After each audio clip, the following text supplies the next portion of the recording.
Right, it's Data Chat, another edition, and like you know, on Data Chat, we interrogate poll and survey findings, and we'll hear what you also have to say about the findings of the poll. So on today's edition, we are going to be we're going to be doing a throwback to some of the polls that was conducted by NOIPolls in 2021.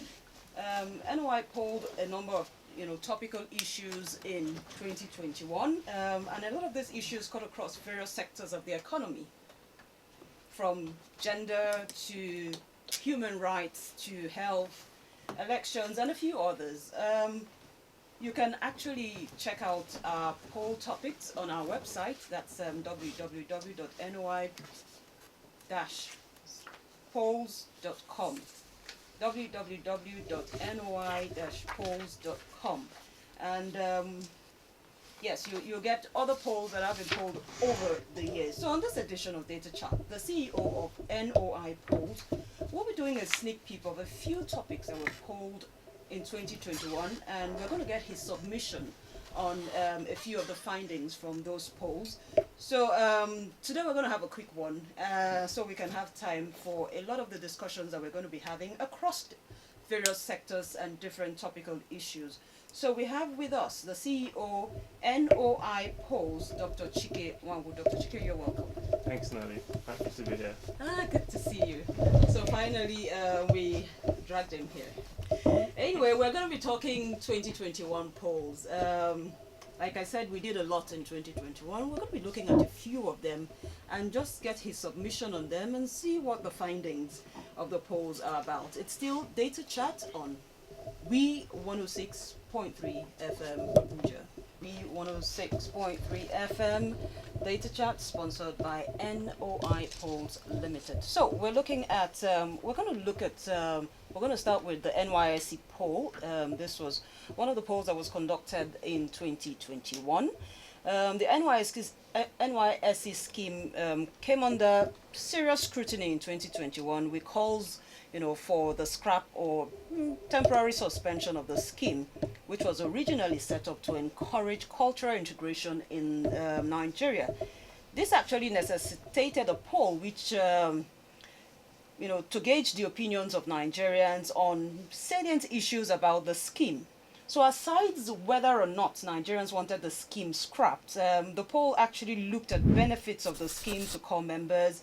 The poll also looked at conversations around core members being used as ad hoc staff during elections, as well as physical modifications to the scheme. So, or feasible modifications to the scheme, actually. What can we do to improve the scheme, as it were, if we're not going to scrap it? So we would like to hear from Dr. Chike Wangu. What are some of the interesting findings from that poll, and what's your submission on the NYSC poll from 2021? Thanks, Nelly. It was a hard time trying to identify which of these polls that we should talk about. Everything we did over the year was relevant and topical at that point, so it was really a push trying to just limit this down to this number so that we will have credible conversation. So, like you said, the NYSC poll was one of the critical polls that we did last year. Like, as you said, this happened during the period when there was a lot of noise about scrapping the scheme. So it was a pretty much easy decision for us to find out what Nigerians think about scrapping the scheme. And what I found interesting when the result, let me say this before we continue. Every time we do a poll, I'm always shocked at what the responses is like, because you presume that you know what Nigerians think and what their opinions are, but the results really show something else. So for me, one of the things that struck me was that despite the clamor, 83% of people still feel that there's a benefit from the NYSC, from doing NYSC. And 83%, the same 83%, not the same, but the same number of people feel that it has met its objectives in fostering national unity. So it kind of made me kind of realize that it might be easy to say scrap, but what really Nigerians want, and this reflects in a lot of the polls that we do, people want a change. Not necessarily that things should be cancelled, but that we shouldn't do things the same way they are doing. And I interpret that as people understanding the value why that was instituted in the first place, but maybe as it's being done, is no longer serving the purpose, and it needs to be rejigged and reshaped and to be able to accommodate what it means. One of the things that kind of stood out again is that when we are asking people if the NYSC were to be modified, what are some of the changes that you would like to see? And one of them was, apart from of course job creation and etc., people saying that COP members should be posted to organizations that are relevant to their discipline. And I mean, it struck me because I know this was done at some point. Then at some point it was scrapped, and most states were using COP members to fill whatever space that they have. I know there's a state that all COP members must teach, for whatever reason that is. I think that is not that maybe it serves the state, but it doesn't serve the individual because that's not what they want to be gathering skills on. So that's my takeaway on that. I think that's also. I think there was also this clamor of them not being used as ad hoc staff for elections, and I think a lot of the concerns of Nigerians, as it were majorly for security reasons, and I'm wondering whether security was part of the reasons why people wanted it scrapped. No, so security wasn't part of the reason why people wanted it scrapped. It was more okay. Sorry, I take that back. Security was the main reason why those that said they wanted it scrapped why those that said they wanted it scrapped said they should scrap. But let me say that that's only 13% of our respondents said they wanted it scrapped, and their major reason was because of security reasons. Of course, there are other people that said there's no benefit, that there's no use, and the welfare package is very poor. But as in the key takeaway for me generally is that people are not happy with the scheme as it is, but they don't really want it scrapped. They just want it to be changed. On the issue of ad hoc staff for elections, the major reason why people said they should stop is because of security, as in like because you're putting people, as in young people that are just getting into their career path at a very high risk that they ordinarily wouldn't have been if they are not NYSC staff. Okay. So, like you said, 13% for security reasons. One wonders. I mean, I would have thought that would be like 92%. I guess that's what you do when you go searching for answers. Okay, now that we've even talked about elections, let's also look at issues of INEC.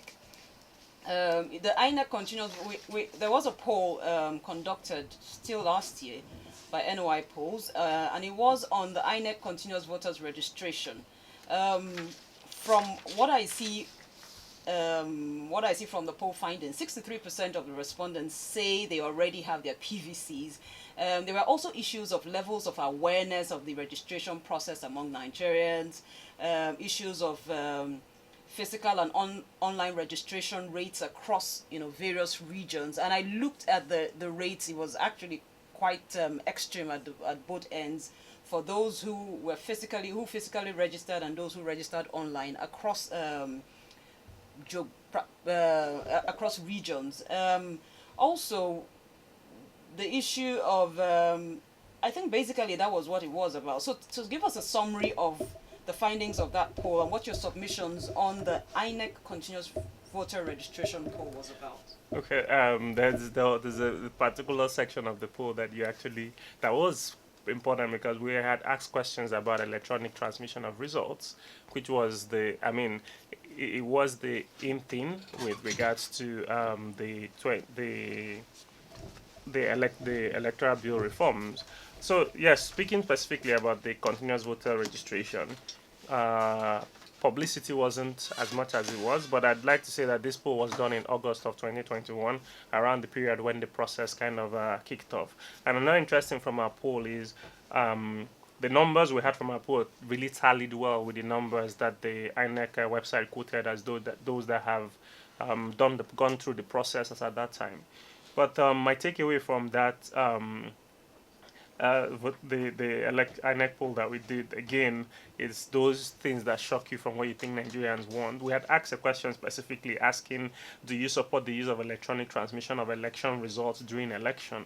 I was expecting that we were going to get 90% of people, 95% of people saying yes, but it was only 69% of people said yes, they support. 31% said they don't support. Even when you look across the geopolitical zones, the numbers were bang on average. So there was no difference across the zones in terms of support for electronic transmission. So it just kind of begs to, what is it about electronic transmission of result that people are really scared about? And then for those that said they don't support, the major reason one they gave was, I don't think it will change anything. 50% of the 31 that said, half of the people that said they don't support is because they don't think it will change anything. And we talk about voter apathy is going to come up a lot in the coming elections, but you can see already before elections start, there is a huge proportion of people that don't think anything will change. So I think there's a lot of work that be done to kind of convince people that they still hold the power to determine how this country is going to be governed going forward. Other things that they guess was that no system is safe from hacking and that the country is not yet ready for it, ready in the sense of whether we have the infrastructure to accommodate that. But it was striking to me that people that said they don't support electronic transmissions because they don't think it will change anything. Okay, when they even talk about hacking, we begin to wonder if they say they're going to hack into the election result, what about our monies that are in the banks? How come nobody's hacking Nobody's into worried them? about that, Well, maybe because they feel everyone. There's a lot of interest in this, but yes, I think there's a lot that needs to be done to sensitize people on how much power they hold when it comes to elections. And let me just say this as a side: your vote will count. It will always count.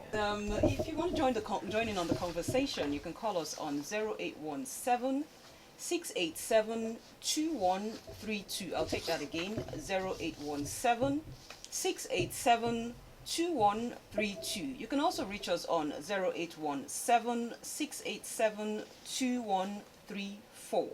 0817 687 2134. If you want to ask questions on the findings of the poll, or you have a contribution to the topics of the poll that we're looking at, or the polls in focus. We're looking at the INEC voter registration poll. We're looking at the NYSC poll. We still have a few more polls we're going to be looking at the results. We talked about electronic transmission. We talked about INEC. So let's also, take this a little further to the Anambra gubernatorial election, which held in November 6th. Very interesting. Amidst the insecurity, that was a huge challenge for INEC and for everybody, actually. Everybody anticipated pre the elections that things were going to go wrong. Yet there was an impressive voter turnout, for that election. The poll results actually was in favor of Professor Chukwuma Soludo, who is the APGA candidate, who eventually won the election. So tell us about the findings of that poll, and how was it when the results actually came in, the actual results of the election, and it tallied with the NOIPolls findings? First, let me say I'm from Anambra State, so it's my state that we're talking about, so there's a lot of personal interest here. Before I speak specifically about this, but let me also say that our pre-election polls have pretty much been on the mark. For the pre-election polls that we've conducted in the past, it's more or less really followed suit with what the eventual outcome of the results were in most of the states. We didn't do for every single state, but for the states in focus that we did, it was on mark, except Plateau State anyway.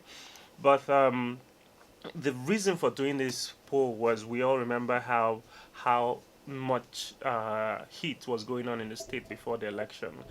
There was a lot of violence, there was a lot of things which could be attributed to anything at all, and people were really worried whether people are going to turn out to vote. Even during the polls, conducting the polls themselves, there was a lot. We needed to really reassure the respondents that this was an independent, anonymous poll before people got people to really speak their minds. And like you said, it was pleasantly surprising that we were pretty much on mark. I'm going to quote numbers here so you kind of understand the variance. So for the candidates at that point in time, and we did this just a week before the elections, Professor Chukwuma Soludo was the front runner. He had as much as 20% of people saying that they were going to vote for him if the election was held that day. The next candidate, who was Valentine Ozigbo from PDP, had only 9% of people that said they were definitely going to vote for him. Remember that we always have a group of people that are undecided. And that undecided is really because they don't want to disclose who they are going to vote for. But when you see this kind of gap in numbers, you can pretty much be confident where the result is going to head to. For example, you see that Soludo had 20%, where the next candidate, Ozigbo, Ifeanyi and Yoba had 9-7. There wasn't really much difference between them. So we could confidently say a week to the election that Soludo was going to win, and it turned out that way, and it was a clean sweep apart from, I think, maybe not local government where he didn't win. Another thing that struck me was that despite the violence, people really said that 53% said they were absolutely certain that they were going to vote. Those that said they weren't, they were fairly certain or not certain, majority of them, their reason was because they said they were going to vote if it was peaceful, if there was peaceful movement and enough security. So in essence, my key takeaway from this is if people are determined to do something, they will do something. And that's kind of what spoke out to me from the elections. And I'm pretty happy again that we were on the mark. All right, so we're looking forward to his administration, and we hope that for once in our lifetime, our expectations will not be dashed. Yes, hopefully. We wish you Anambrians all the best. Thank you. We do hope he does well with the mandate we've given him, because I think the people are happy with the results. Fantastic. All right. It's still Data Chat on We 106.3 FM. A production of NOIPolls, and on this edition we are looking at the CEO's top pick for 2021 polls. So we're doing throwback to some of the polls that were polled in 2021 by NOIPolls. So you can also still reach us on 0817 687-2132. You can also reach us. Okay, I think we have a call coming in.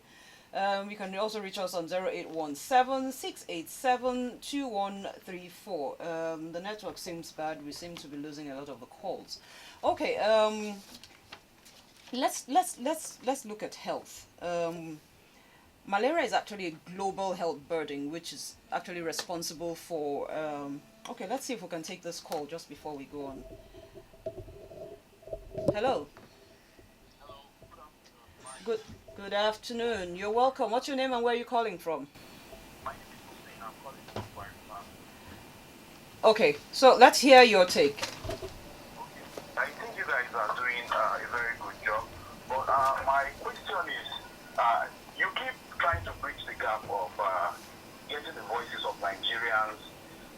Do the people that matter, policymakers, the government, and people in the development sector, do they get to use this data in making policies, or you just conduct these surveys or polls and put the numbers out there? Do they really use these numbers, and if they do, how much impact has it had? All right, we'll get Dr. Chikenwago, the CEO NYPolls, to speak to that. Thank you very much for calling. All right, thank you. Thanks, and thanks for a very critical question. I think that is the goal of what we try to do. What we try to do is to make sure that policymakers and people that make decisions for citizens at least understand what Nigerians think and factor that into decisions that they make. So we do as much as we're not an advocacy organization, so we don't actively advocate for things. But what we try to do is, after our polls, to push it out to policymakers, make sure that they receive the findings.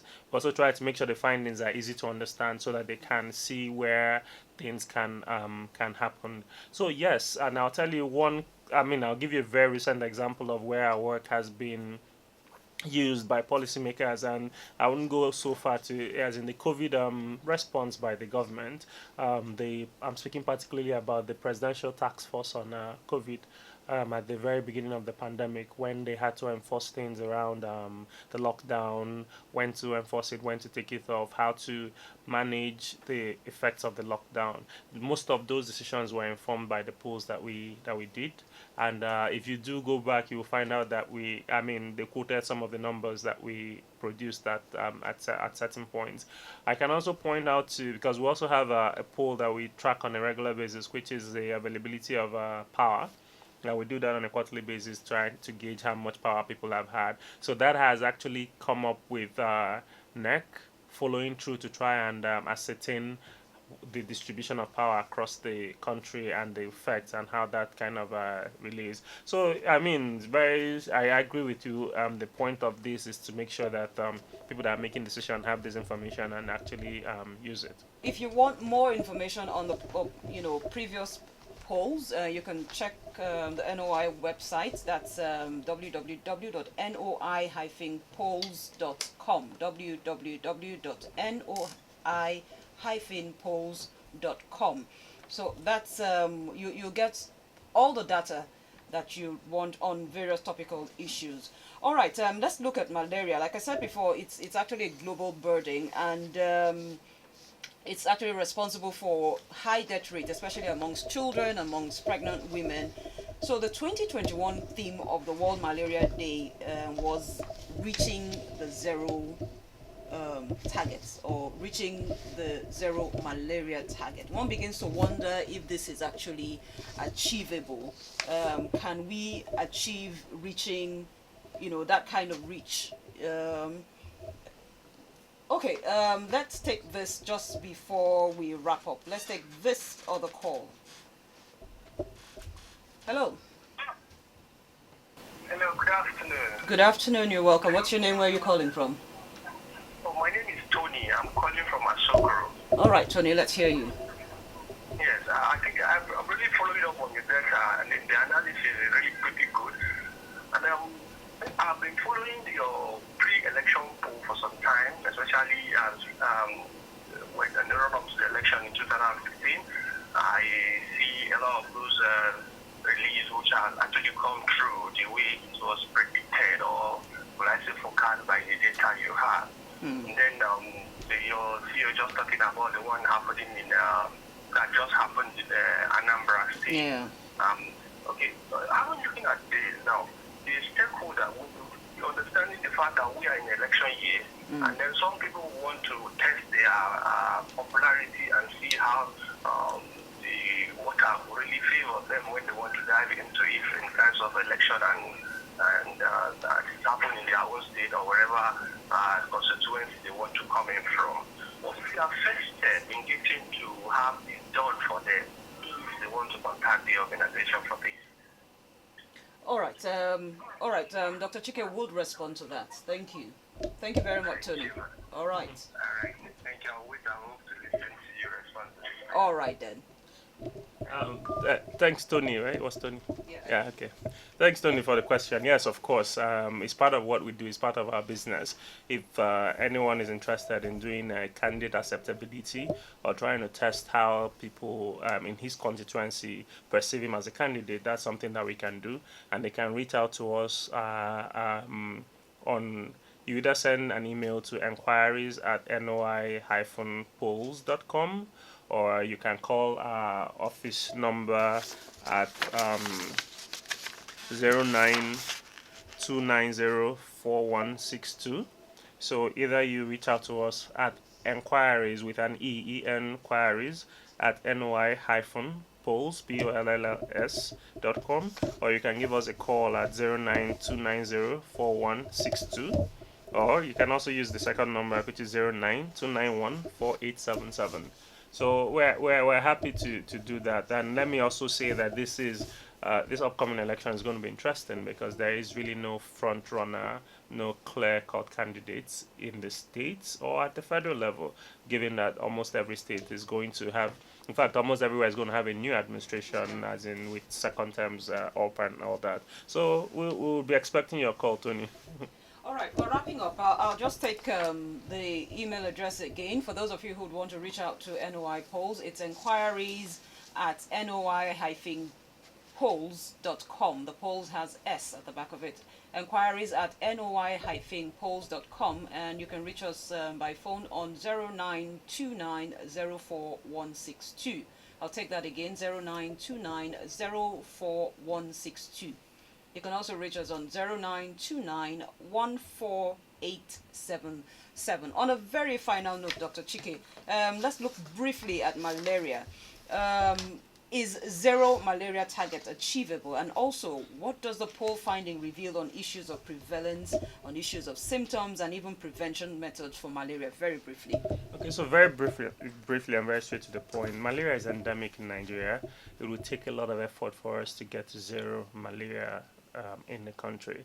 I wouldn't go into the science of that. It is possible, but it's going to be very difficult. So I think a lot of focus is to make sure that people have access to treatment and access to medications that they need if they do have malaria. And finally, from our poll, the one thing that I'm going to point out that stuck to me is that when people were asked what do they do when they have symptoms of malaria, only 53% say they go to hospital. The rest either go to a chemist, self-medicate, go to a pharmacy, take herbs. So, and that is of real concern because what they're doing, it's not the right process. It's a simple thing to go to the hospital, get a quick RDT test to be sure you have malaria before you get treated. Oh, I have a fever. Oh, I have a fever. I'm just going to take anti-malaria. Is wrong. You could just have a fever from a viral infection and not malaria and just be over-treating. So please endeavor to get to a hospital or at least go to a place where you can do a rapid diagnostic test for malaria before treating for malaria. All right, I think the health insurance people also have some work to do here. And there's also a health insurance poll, and we hope you check that out on our website. Okay, so maybe if these ones have health insurance, maybe it makes it a lot easier for them to access health.